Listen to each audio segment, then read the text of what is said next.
Hello, everyone, and welcome to Caregiver Chronicles. My name is Sarah. I'm here with my husband, Jeremy. Hello. And this week we have a special guest for you, Dave Carter, who is the scout leader for our Pack 43. Hello. Hi, Dave. So, as I've mentioned before in other episodes of the podcast, scouting is a big deal for our family. Our son, Remy, loves Cub Scouts. It's been a great organization and a great help for us and our family, and a really good way to get him connected and around other kids. And Scouts is an inclusive organization, and that's what Dave's here to talk about. Right, Dave? That's correct. So, Jeremy, do you want to start with your questions? Yeah, I'll start. As I said, scouting, it's been excellent for Remy on there. And so I guess for our listeners out there, how do you think scouting can help other kids on the autism spectrum? Well, Jeremy, it's I'm new to scouting, really. I mean, I just recently stepped up to be the Cub Master here in Pack 43. I walked into a joining meeting two years ago with both my boys. My youngest was in kindergarten. That was the minimum that they have to be to start. And they said, oh, well, there's already a well-established group for the older one, and that's one that both of our boys are in. And but the youngest one, if you want him in, you got to be the guy. And I'm thinking to myself, well, it's for my kids. Why wouldn't I be the guy? So I stepped up, and I'm relatively new to the scouting world, but my background comes from education. I've been an educator in the state system for 17 years, and I have a master's in special education on top of the bachelor's in math. So, knowing that the program focused so much on outdoor activities and, character first education, stuff like that, it was like, this is great. I know my older one has definitely come out of his shell, and I've seen the awesome stuff it does for all the kids. Yes, Remy has been it's been so great for him, just watching him blossom in the Scouts and just come out and actually, be able to talk to kids. Because a lot of times whenever he was around kids before, he would just, shrivel up. Yeah. We started Remy in Scouts when he was in kindergarten. So he was a lion, and the first year was pretty rough with him. I remember being in a scout meeting where we had pizza, and he wouldn't eat pizza, and it's his favorite food, and he wouldn't eat it because he didn't want to eat in front of the other kids. He was so shy. It's really broken him out of his shell, because now he's got, some of the boys in scouting are some of his friends now, and he just loves doing the outdoor stuff. He loves doing the hikes. He loves camping. Those are his favorite activities. Now, we've talked in depth about the struggles we've had with Joey and where he falls on the spectrum, but much further along than Remy does. And previous people in Scouts have reached out about stuff for Joey. What would you say to parents like us with a kid like Joey on the spectrum? Well, scouting is open to all. There are several programs, and please forgive me if I'm using pre-COVID terminology. And I know we all want the world to get back to the way it was, because it was pretty awesome. And we had a pretty good thing going. I don't think we realized how good it was. But let's see. So from my education background, when given the opportunity to attend an all-day workshop that's optional, that was at first it was like, I'm not sure about this. But then after I got into the first year of Scouting University, it was pretty awesome. And I was looking forward to going back this year, but unfortunately it was a COVID casualty. And that basically every council around the nation in Scouts BSA offers an all-day workshop for any adult leader in scouting. You don't have to be a registered den leader. And they have an awful lot of programs on how to work with Scouts who are on the autism spectrum or Scouts with other handicaps, so you can make every opportunity available for every level of Scout. There's and right now, even with the COVID stuff we've got going on, a lot of the activities that ideally you would do with your den or out on an activity that wouldn't account for social distancing and mask wearing, all these things that we've had to adjust to over the past 6 months. they can be easily accommodated for, so a scout of any ability can definitely not miss out on it. And I do know that in our council, we do have a monthly meeting of leaders who choose to take part in a program to make sure that scouts with special needs are fully included. And it was one of those where I was asked, hey, would you want to participate? And I'm like, well, yeah, but everything you guys are going to tell me to do, I already know how to do. So definitely super beneficial about just having that extra background in there. But yeah, definitely the Scouts of the Scouting University did drive home the fact that Scouting isn't necessarily recruiting the gregarious, outgoing, athletic young men and women that they might have recruited for years. We realize that it is a program that a lot of educators are using to recommend that kid who might be on the outside of the social groups, the students who might be on the spectrum here or there, and might say, hey, you might want to check this out. Yeah, here's definitely the on that. For our listeners, Misty, but for our listeners out there, he had reached out to us. Yep. Knowing about Joey, and said, there are programs within scouting, so he would not be left out and would get to work stuff. The only flaw in that, again, is COVID. A lot of the stuff became on Zoom, and Joey is in kindergarten. He'd be perfect age for a lion, and we'd be great to start maybe working with that towards him, but he is not going to sit down for a Zoom meeting. That's kind of hard to do with a neurotypical 5-year-old, so it's definitely not happening with Joey. And Jeremy, right now, I don't know when you're going to get this broadcast, but our town is right now on the cusp of turning red, if they haven't officially turned red on our state, COVID notifications. And honestly, I'm not sure what going red now versus if they say this is where we were back in June has to do with the different level of things, but it's in the works that as the new to the leadership, I want to make sure that we put the scouts and their families' health and safety at the foremost of everything, where we basically as a leadership have been texting all afternoon saying, okay, so how do we move our program to be more virtual than it was before, because doing stuff in person might not be the best thing to do right now.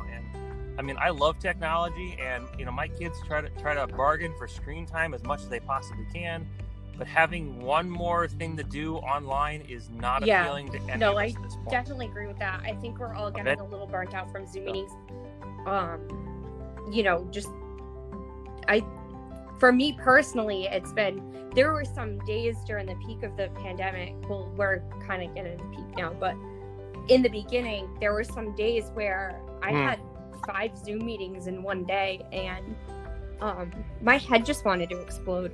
I know what you mean completely, and I completely back that of being less virtual. But I think I appreciate the scouts for doing everything they can too to keep the community safe and to find virtual things and things like that for the kids to do.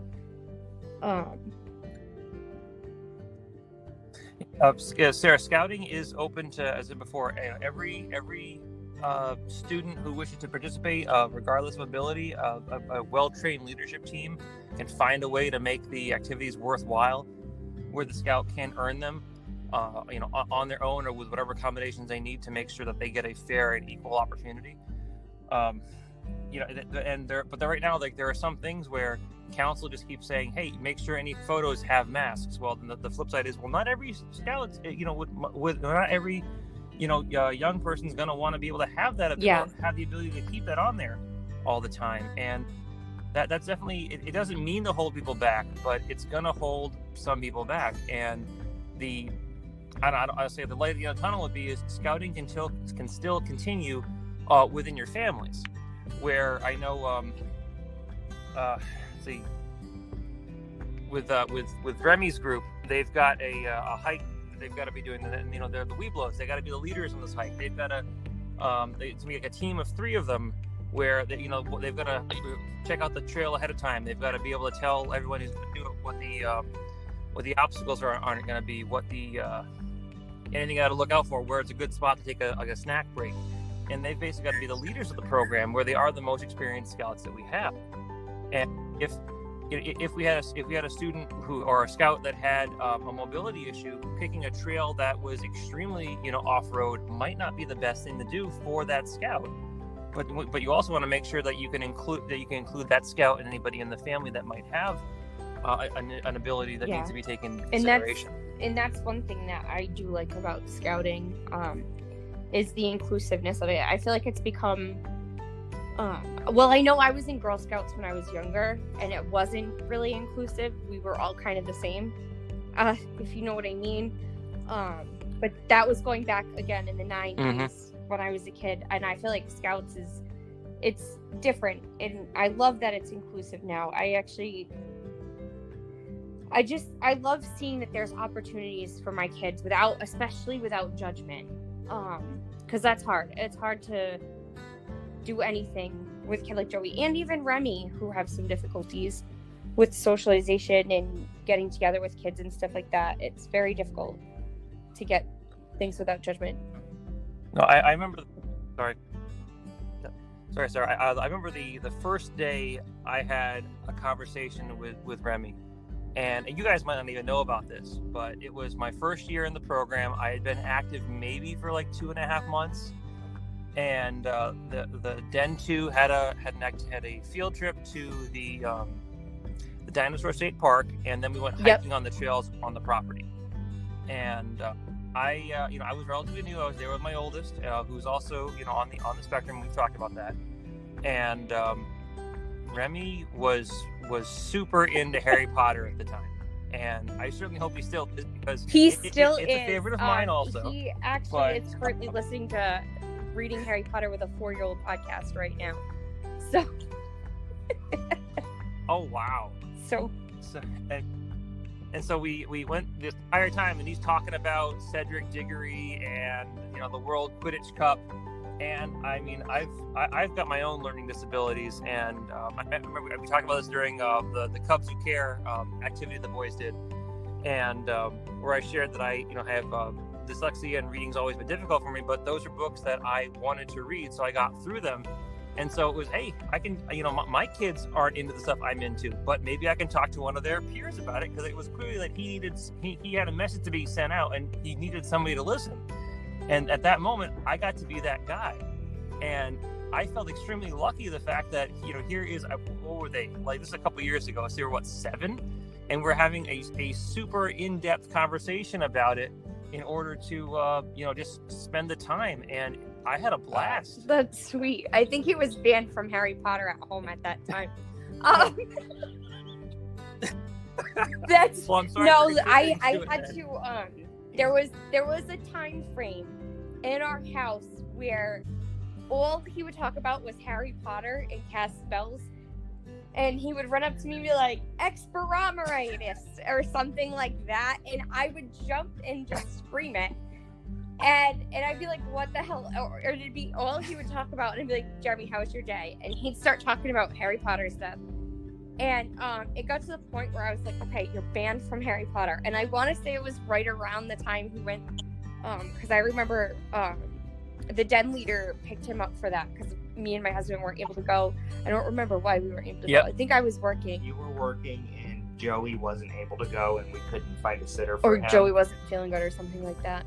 Yeah. So I think he took that situation to take advantage of his obsession with Harry Potter. But I'm glad. Well, I had a good... So I'm sorry for contributing to a juvenile delinquent. But it was only banned when mommy was home. And I trusted that. But it was great. And then we mentioned the Cubs Who Care activity, and that was an adventure. And I'm going off memory here, but it was for the second graders, the Wolves, and they had to learn about different abilities and different disabilities. And that was the night that the den leader brought in somebody from the train the dogs for the blind. They had to use crutches, they had to use a wheelchair, and then finally, I was looking through the book, and the den leader had it was like a moment of downtime, and I'm like, "Hey, so do you want me to tell him about how I'm a dyslexic?" And it was like, yeah, go for it. So I quickly, and this took more effort than I want to admit that it did, but on one piece of paper, I drew on one side like a lowercase d and the other side a lowercase p. And I'm probably messing those up because that's my biggest trigger. And I'm like, okay, guys, so when you look at this, and I'm flipping the paper around, and I'm like, sometimes in my mind, these all jump all over the place. And I'm sitting there, and around the room, like one mom is like, hey, that's what you do. And another, you look around the room and you say, okay. And all of a sudden it was like, you put a human face on it. And I realized in this den of like 10 kids, the amount of parents who know way more about, on a personal level, the special education process is a lot more than you might realize. And it drove home the fact that Scouts is open to everybody, and that there are programs to help leaders accommodate things that they might not be used to. But honestly, I believe that's good. Although Scouts who have a disability might be on the fringe, or at least might believe to be not the norm.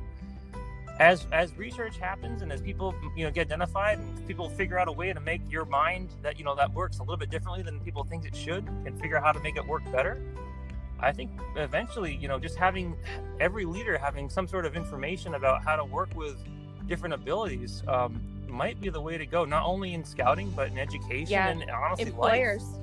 I mean, these are skills. I mean, I'm not, but I'm learning so much about myself and my kids at the same time while seeing them be successful. No, I think that's good. Good advice. And even for employers too, the statistics of kids on the spectrum, or adults on the spectrum working, are pretty sad. They're very low. There's very few opportunities for people on the spectrum. Usually, even if they're qualified academically, they're one of the last to get hired because socially it's hard for them. It's hard for them to make connections with people and eye contact and those types of things. So there's a lot of reasons. And it's just good to see, the more opportunities, and again, the more awareness in communities, the more kids with different abilities and things like that are out, and people see them and get to know them, the better the community altogether, the more inclusive the community. But I'm always advocating for that on my podcast. I'm always talking about getting your kids out there and just trying it, just doing it, whatever it takes, right? Oh, absolutely. Whatever it takes. Yeah. So, one thing that you guys might not, I'm sure you've noticed, because the scouting program has, and our leaders in 43 have done so much to accommodate my family and make us feel welcome, is it's a more prominent thing for our family is all the food allergies that we have. And like off the top, if you'll permit me, our youngest, he's got the most, and that's basically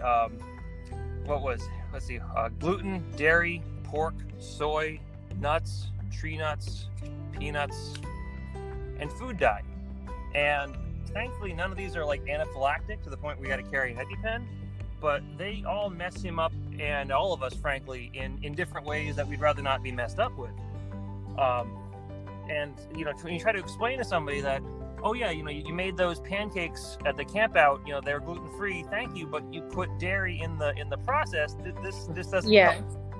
And I've almost gotten accommodated to, like, okay, let me just bring my own food, that way we're not a hassle, and that way we know what's in it. And in the process, sometimes it comes out in a funny way, and sometimes it comes out in a maybe not so funny way. But like most recently with the Weeblos, where they're doing all the cooking, their leaders, with the non-dairy, sometimes I think they got the idea that we choose to be vegans. And although the diet might look like that, certainly we do enjoy, meat and animal products. So we're not there yet. But they made us both, or the last time we were doing some cooking, they got us Impossible Burgers. And it was, we don't need to have these, but they were really good. So we did that.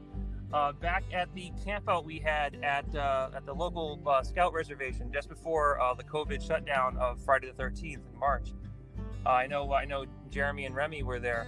We they had that morning they had dairy-free, gluten-free pancakes, and everybody thought they were great up until they were told they were eating gluten-free, dairy-free pancakes. Yeah, I knew right away that they were at least dairy-free. Because of me. Yes, because Sarah had a vegan kick and she made vegan pancakes for us for a while. And they were gluten-free. And they were gluten-free. Okay, yeah. So she did that for a while, so I kind of got used to eating that way for a little bit, at least the foods I liked. So I'm sitting here, I'm like, there's no milk in this. I wasn't complaining. I was used to it. I thought it tasted good, but that's kind of the thing. No, and Jeremy, the only complaint that I remember hearing like specifically was Remy came up to me and he goes, yeah, he didn't say he didn't like them, but however he said it, it wasn't the way he preferred to have pancakes, and it wasn't because of the dietary accommodations. Yeah, they didn't have blueberries. It's blueberry pancakes is the thing in my house. It doesn't matter if they're vegan, gluten-free, or they just have to have blueberries in them. Yep, and that's an easy accommodation that I will back 100% because that's a really good idea. When we went to visit my parents one summer, Sarah brought all the stuff to make the vegan pancakes, and she made I think she made chocolate blueberry pancakes. Oh, they were so good. They were really good. Excellent. Hey, so at the end of the day, guys, scouting is open to all, and as I said before, when I was told, hey, so if you want your younger kid in, we need a leader, you got to be the guy. I remember thinking, why wouldn't I want to be the guy? And in that process, our den is grown. We're in our third year with those guys. They're wolves. They're second graders now. They started as lions, and I've got this core group of like 4 kids who've been with us the entire time. And the past couple of years, some come and some go, and some have. And please forgive the terminology, but everyone carries their own burdens. Everyone's got some issues. Sometimes they're different abilities, and sometimes they're financial. Sometimes they're physical. Sometimes they're easy to see, and sometimes they're well hidden. I look forward to when we do the Cubs Who Care activity with these second graders this year, especially when we get to talk about the invisible disabilities, the ones that anybody could have, and you can't necessarily tell just by looking at somebody, because I got a feeling some of them might have an eye-opening experience, and some of them might be like, oh, that explains a lot. And that's a big thing. Like Remy's autism diagnosis, he didn't get that till he was 7. And he got that after he had the Harry Potter conversation with you. So. Yeah, but it was when we talked to him about it and he realized what that meant for him. It was kind of like, okay, that's why it's hard for me to make friends. That's why I can't get my brain off this one topic. And so that I think was probably very helpful for him in some ways. And in other ways, I think it was a little scary, but we did talk about that in the past. But he loves it. So it's a lot to take for anybody of any age. It's a lot to take in that, oh, that's the reason. But then again, I think as we all know as adults, sometimes knowing a reason, even though you don't like it, is so much, it gives it a name, it explains it, it justifies how you're feeling. And one thing with the scouting program, besides the outdoor stuff, besides the physical fitness, besides the eating healthy, it's all character education. We are trying to make the little people be the best little people they can be, and when they graduate to Scouts BSA, they're going to make them the future world leaders that they need to be, that we do need them to be. No, I definitely I see a lot of that with Scouts. I'm super proud to have my son as a Scout. He loves it. You guys, again, I can't say enough. I have so many great moments with the Cub Scouts as far as like things they have done. I want to shout out to you guys, the cards that you guys did this year, the Scouts. Oh, I was just going to ask if you mentioned that at all, because that earned like a majority of the kids in the pack, and it was open. It was an activity that was open to anybody, and the only way you get rewarded is if you didn't participate. And from what I remember, Remy and you were talking about the residents at your employment, and And I know he felt bad. He took it to heart that they couldn't get visits from their loved ones, and it was, hey, let's make some cards. And we got some good news press on that, through the local news station, and that was an awesome connection. But in the scouting program, every kid that participated earned the Messenger of Peace badge, which the basic requirement is do your best to make the world a better place. And I know I'm surmising that a little bit, but it was not only did it provide a great opportunity for our scouts, it honestly replaced another opportunity that was taken from us because of COVID. Yeah, because we had to go pick up trash on the side of the road in the middle of April, and that actually meant so much. I don't know if I ever expressed how much that meant to my residents. I have residents who still have those cards up on their fridge. They still have them up in their room. They'll point. When they see me, they point to that card. I still have it. I love awesome. it. It makes me smile. It just meant so much to those residents. Still, so many. It's been how many months since then? I want to say that. Yeah. That was at least so April, it's if been not early months, May. and they still point to those cards. It's got them through some of the toughest days. And I say I remember I only saw a few that came through my hands, but I remember Remy did, I think, make the most in the pack, and every scout was able to express themselves artistically. They could use whatever media they felt comfortable with. I know in my family, because scouting has continued in our own little quarantine crews and our family pods, and my boys wanted to know how I would make one, and I said, well, I'd want to use. We just got one of those Cricut cutting machines with you can put a pen in to draw some cool stuff. So I had, it was a wonderful bonding experience with my boys using the app to design a card and then putting it in the machine and getting it to print. Of course, it didn't work the first time, so we got to learn from our mistakes. And we were able, once we got it running, we were able to quickly mass produce the cards and get them out so we could, put our own little personal touch on a card that they designed themselves. So it was a multifaceted thing, and honestly, Sarah, it provided me with an opportunity to have a good time with my kids while making the world a better place. So thank you, and thank the home for being able to accept the cards. Yeah, no, they were very grateful for that. And again, my residents, the smiles on their faces when I brought them in. It was they made me actually personally hand deliver all of them to the residents. And when I told them it was from my son's Cub Scout pack, the smile on their face, it was just unbelievable. I remember Remy sitting at the table here making the cards, and I was like, oh, how many you got? Seeing there was like thinking 5 or 6, and he goes, 30. Yeah. Yeah, he was a champ. He definitely earned that message. Yeah, it made him feel really good to do it. And I know all the boys did such a great job. And I was super proud. But Dave, I was wondering, do you have a special or favorite moment with Scouts? Like anything really that stands out that's your absolute favorite or best time being in Scouts?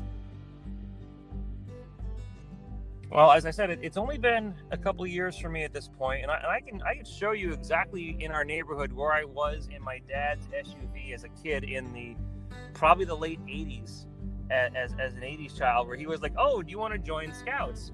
And it was because his friend had become a leader or maybe he's a Cub Master back in the day, and my parents got divorced when I was 2. And Dad lived in a different town than Mom, and it was, well, yes, but I want to join in the town Mom lives in. And Dad's like, oh, well, that's not going to happen. And so it didn't happen. And so this is all relatively new to me. And looking back on it, yeah, it's had its ups and downs. There's and every leader that I've met in 43, we are all super concerned about everything. And, we're all very passionate. And as we all know, that sometimes when you get multiple passionate adults in the same area, there can be, personality conflicts. There can be, I don't want to say unkind words, but there can be, strong points of view that are easily defended and easily, can cause offense without meaning it. But all in all, I want to say the highlight for me, Sarah, was this past February, before the world. It was February 29th. It was Leap Year Day, It was before everything went upside down and inside out.